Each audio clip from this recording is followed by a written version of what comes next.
Ladies and gentlemen, I am SidAlpha. So 2016, while flooded with quality games, certainly wasn't without its problems as well. Steam seemingly opened the fecal floodgates in homage of the great god Straculius, the god of piss and shit, and allowed anything and everything onto its storefront. Stolen assets, asset flips, and greedy developers run rampant, flaunting their moral and ethical bankruptcy in any and every possible way.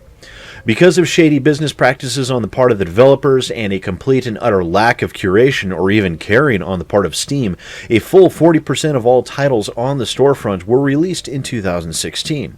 And while I was somewhat choosy on what games I even looked at, let alone reviewed, some horrendous games still managed to creep through and made it onto my reviews for the year. And just in case anyone was wondering, no, I will not be making this list all digital homicide games. Believe it or not, they were not the only indie devs that produced shit games in 2016. As much as I am loath to revisit these titles at all, there is a certain grace and beauty in becoming the largest piles of shit I had to deal with this year. So, with as little fanfare as possible, these are the top 10 worst games of 2016.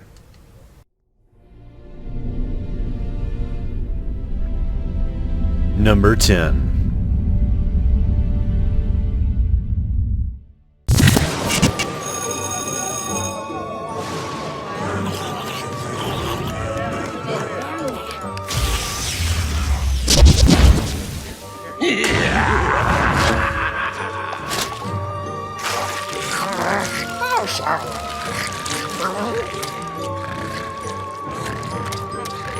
Attention! Attention, everyone! This is an important announcement. 2016 not only came out with an objectively horrendous reboot of the Ghostbusters movie franchise, it also came out with an even worse Ghostbusters video game.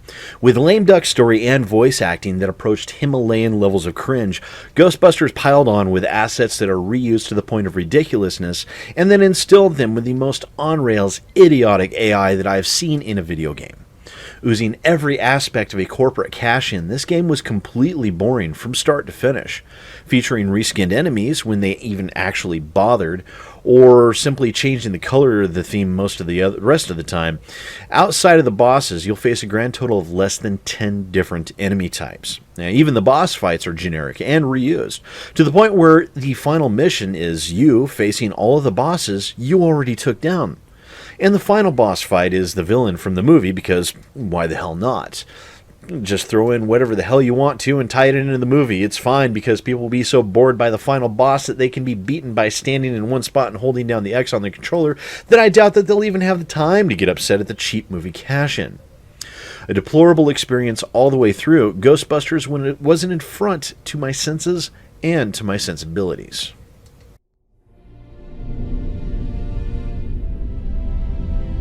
Number 9.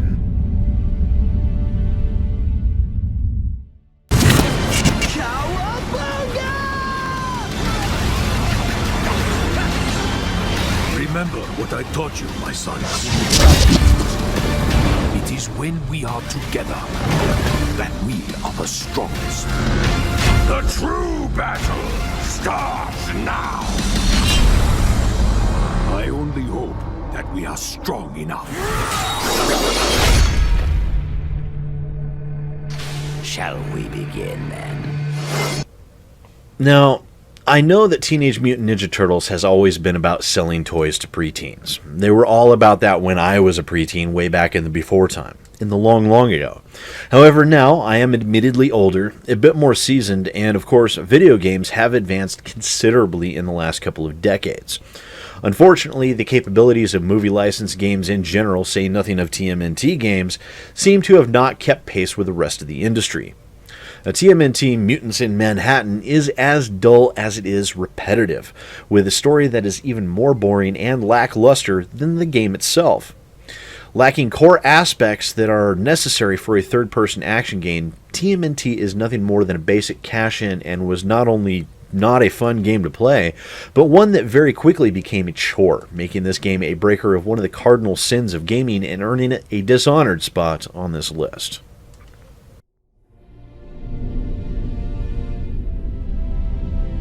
Number 8.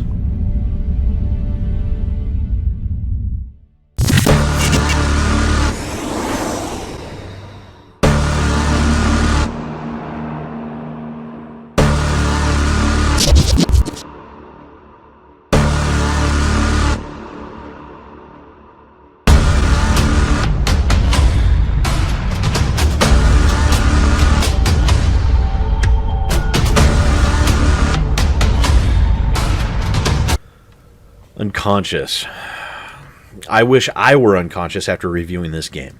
A standard cookie-cutter asset flip horror game that checked all of the boxes on its way down to infamy. Horrible low-quality cutscene footage that tries to seem atmospheric but only seems boring instead. Check. Stock Unity assets everywhere you turn. Check. Horrendously stupid visuals that do their best to attempt to elicit some form of jump scare. Check. Even lamer stock Unity flashlight that isn't literally every other goddamn horror game on Steam. Fucking check. Oh, everything about this game is just a sponge for all that is good and pure left in the world, attempting to leave nothing but its bored misery in its wake. Everything about this game is laughable when it's not busy trying to be a horror game without knowing what it makes a good horror game to begin with. And this is a mistake that nearly every horror game seems to make on Steam these days. Dim, barely visible assets are not atmospheric. They don't set the tone. They don't convey a sense of suspense or buildup of tension for the player. They're simply lazy and irritating. And that stock Unity flashlight that does nothing more than somewhat hide your poor quality textures. I could go on for hours about how many things this game gets wrong with in its unbelievably bland attempt at achieving suspense and horror. But frankly, it's not my job to direct you towards making a better game. It's my job to critique your game. If it's good, to steer people towards your game if it's good, and to steer people away if it's bad. It's most certainly not my job to correct you on your own mistakes. If you want help with that, then you can pay me. In the meantime, Unconscious earns its spot on this list in every way possible. Avoid it at all costs. Number 7.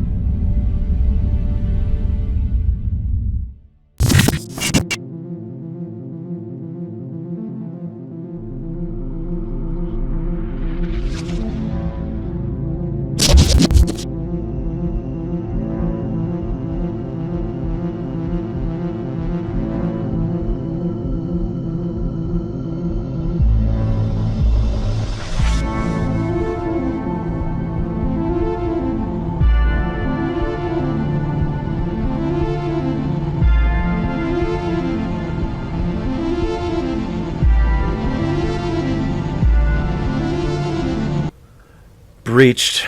Oh, Breached, you had so much potential. Your intro was fascinating and it looked exceptionally promising.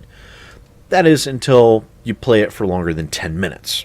Then you realize that you have absolutely nothing to offer. Yes, you created beautiful levels that look absolutely fantastic in a video, but when you actually get down to it and start playing the game, you realize that the levels in this game are a shell, and that those shells contain little to nothing.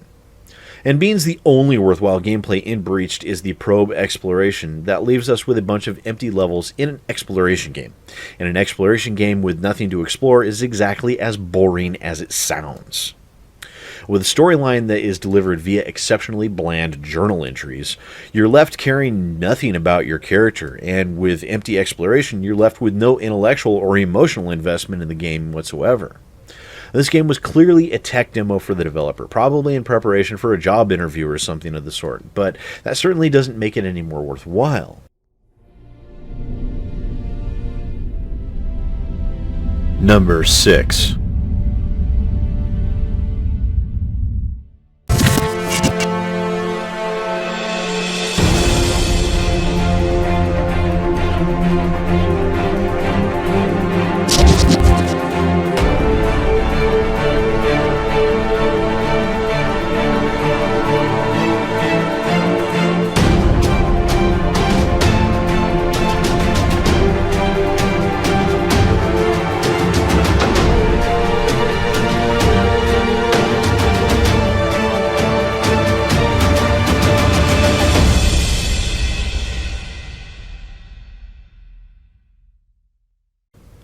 I've said it before, and I'll say it again. I hate mobile games that are ported to the PC. Lacking in graphics, sophisticated controls, or any real redeeming features or qualities, mobile ports rank only slightly above asset flips in my eyes, and Bonebone was definitely no exception.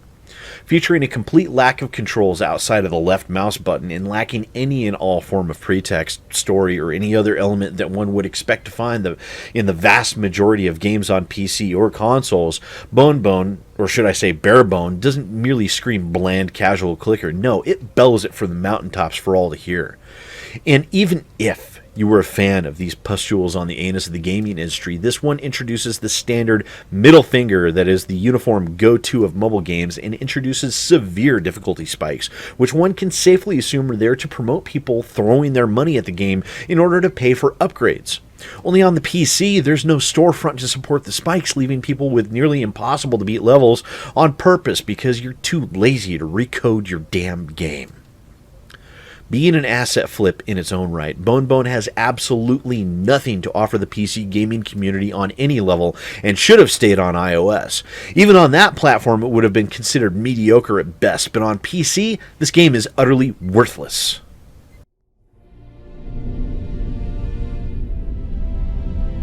Number 5.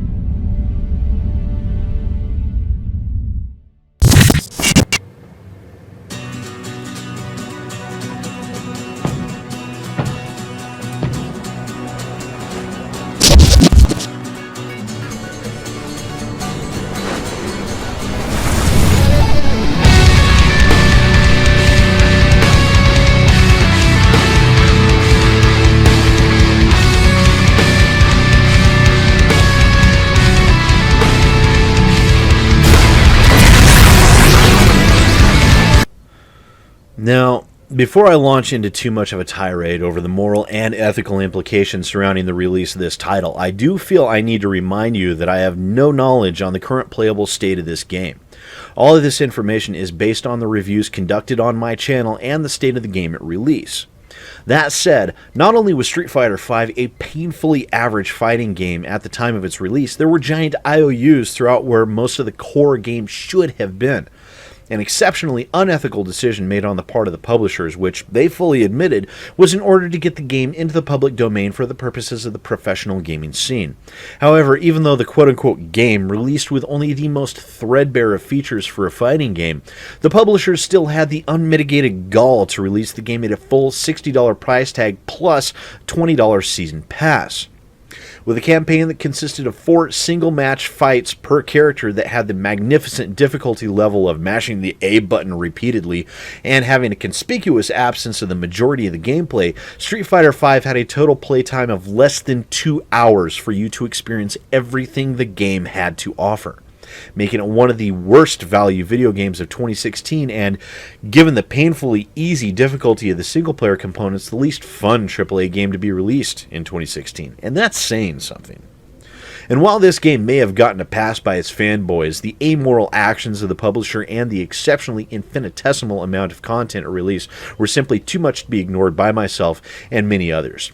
This game was simply poor value, minimal effort, and ultimately an exceptionally bad game.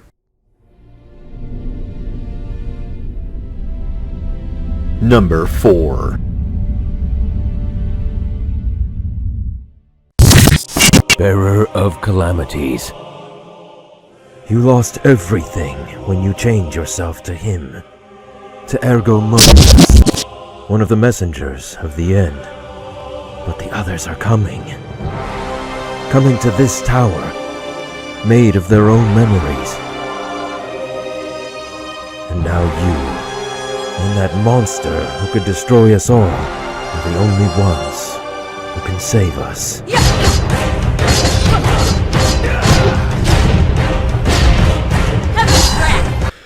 Now, Anima Gate of Memories is regarded by most to be a good game.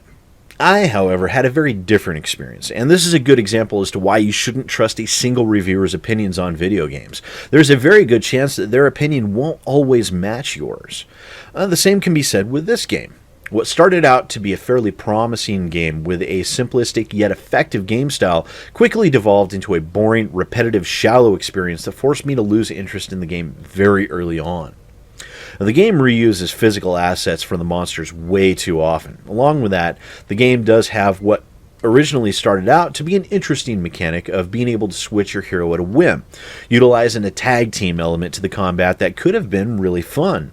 Unfortunately, the game completely messes that up by virtue of the characters having the exact same combat moves and damage levels and are unfortunately a simple reskin of each other, rendering the mechanic completely and utterly useless, other than the fact do you want to watch the scantily clad girl or the overly buff guy. Take your pick. Throw simplistic story elements and some of the most painful voice acting I've heard in a video game into the pot as well, and Anima Gate of Memories comes out as a half-baked chore that had a great amount of promise and utterly failed to live up to its own expectations.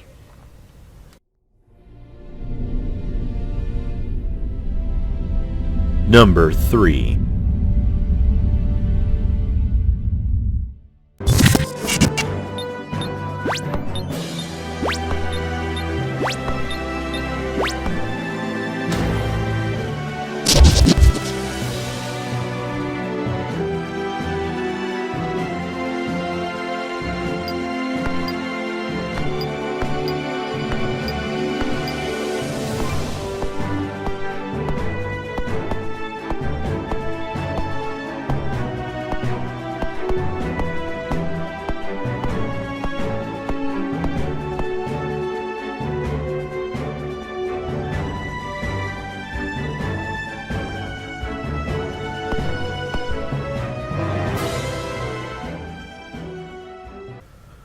Now, once again, I find myself having to repeat statements I've made before countless times. Mobile games should never be ported to PC. What we're left with is never a good product and only serves to underscore the severe limitations of the original medium. A standard of mobile ports are substandard graphics, large difficulty spikes, shallow gameplay, and substandard control interfaces, and d.n.age was unfortunately no exception to these standards. Now, what would have been almost a decent mobile game turns out to be a very poor PC port. d.n.age had a good concept of having a JRPG-style combat mechanic coupled with a stable of monsters that you breed to encourage or discourage certain genetic traits in order to breed more powerful variants of your monsters. Now, unfortunately, this is where the innovation ended. Utilizing a high school level understanding of dominant and recessive genes, the DNA element of the game that promised wide variety in the monster types boiled it down to such a shallow degree that there was only one objectively optimal genetic trait per monster. Throw in the fact that the player has absolutely no control over the combat elements, and the game is reduced entirely to RNG. Now, this makes the concept of d.n.age to be a very good one, but in this game it was so poorly executed that I couldn't even consider this to be a good game on mobile, to say nothing of PC. However, I do hope that a game comes out along that executes these concepts well, because the core principle and idea behind the game was extremely sound, and had it not been implemented so incredibly poorly, could have been an excellent and innovative game. d.n.age should be cast back into the doldrums of mobile obscurity where it belongs, and even there, it's not worth your time or your money.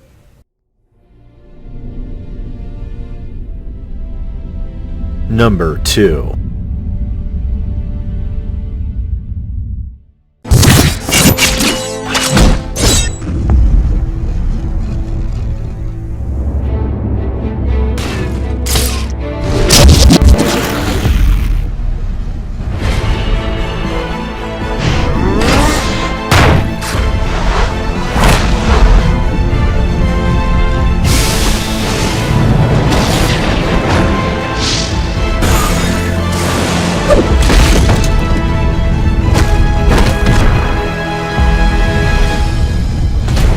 It's been made readily apparent in 2016 just how shady Activision can be when it comes to their IP, and one of the shining examples of their mindset can be summed up in 3 words: Marvel Ultimate Alliance.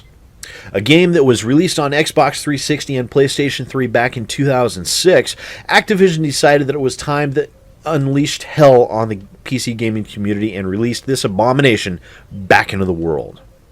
This deplorable excuse for a game was one of the worst PC ports I'd ever seen in a video game, beating out even any of the Assassin's Creed games and Batman Arkham Knight for most number of bugs and glitches to be found within a single video game experience. Pop in, frame rate drops, kitsching, invisible enemies, frozen enemies, broken AI, characters getting stuck, you name it, this game had it in spades. And all of this could be yours at launch for a low price of $40, $60 if you purchase the bundle with Ultimate Alliance 2, for an absolute shitport of a 10-year-old game. Yeah. The absolute amoral and blatant greed of Activision could not be made more apparent than in this game being released in such a state for such a high price. And from every fiber of my being, I cannot warn people away from this title vehemently enough. It cannot be stated enough how horrendous this game is, and how much Activision should be avoided due to their decisions based upon this game. This game that was so bad that it literally sucks away one's desire to play games at all. Yeah, it's that awful. Not only should you not buy this game, not only should you not allow Activision to profit from this horrendous thing's existence, all copies of this game should be destroyed on site and with great prejudice until all vestiges of its existence are wiped from the face of the earth. So let it be.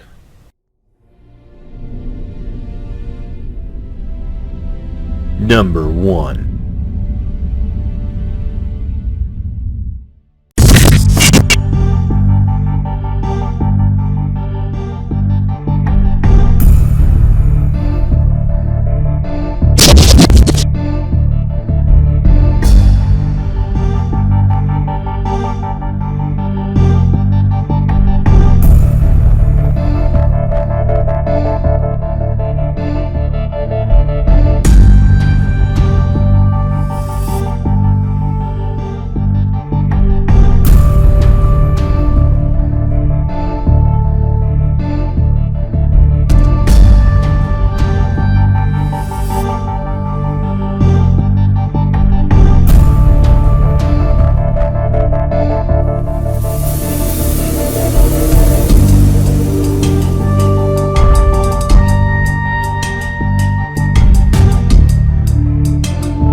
Now, I'd tried to avoid putting a digital homicide game on this list, as they are all objectively and universally horrendous titles, and each and every one of them deserves a top spot on this list.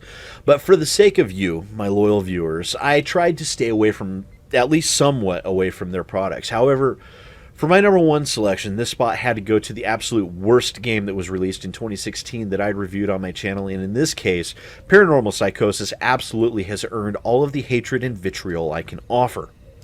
From the substandard graphics to the complete and utter lack of meaningful gameplay, Paranormal Psychosis drops you into a dull, drab world where the rain only falls from where the clouds aren't. Not are, but aren't. I'll say it again, the rain only falls where there are no clouds. Couple that with the fact that the combat is the most bland and basic that I've ever seen in my life, and that you have no indication of even how many bullets you have left in your damn gun. This game is such a culmination of badness that it will quite literally attempt to destroy your will to live. Everything about this game is broken and bugged. The AI is non-existent. The quote-unquote end boss is a stock Unity monster that was simply scaled up and given God only knows how many hit points. I couldn't even kill him. I emptied every round I had from my laughable handgun that fired nothing but apologies and for which there was no ammo to be found, and the damn thing didn't even flinch. The horses you start out next to are bloody transparent. You can see through them. There's no items menu for the 2 or 3 items you can actually pick up, or any other semblance of actual gameplay to be found. And what equates to the worst walking simulator of all time, Paranormal Psychosis fails on every level. It fails as a walking simulator, it fails as a horror game, it fails at even being a game in any way, shape, or form. This was Digital Homicide's last real posting onto Steam before Valve backhanded them off their shelves after the attempted lawsuit of 100 Steam users, and thankfully will most likely be the last we see of these developers. Now, this game is cancer for the senses and doesn't deserve to remain in existence. So those were the top 10 worst video games of 2016, and thank God we never have to look upon their like again. If there was a game that you feel was more deserving of our hatred and vitriol, then feel free to let me know down in the comments down below. As always, please remember to like and share. It helps more than you realize, and if you are new to the channel, then welcome. The subscribe button is down there as well. I would urge you to exercise your good judgment as a gamer and click on that as well. Thanks again for watching, ladies and gentlemen. 2016 was an interesting year, to say the least. Stay tuned, as next time we'll be taking a look at 2016's biggest gaming controversies and disappointments, and before we say goodbye to it forever and turn our eyes once again towards 2017. Once again, I am SidAlpha, and I will see you next time. Hey folks, thanks again for watching. If you're interested in some more reviews or first impressions, feel free to click on the window on the left. If you're interested in news affecting the gaming community, the link on the right will take you to that. If you're interested in staying up to date on what happens with the channel, the links to my Twitter, Facebook, and Reddit pages will be in the description down below. And if you're feeling generous and wish to help improve the quality of the channel, a link to our Patreon will be down in the description as well. It certainly isn't required, but it is appreciated. Also, please don't forget to show your support and hit those subscribe and share buttons, and thanks again for watching. I'll see you next time.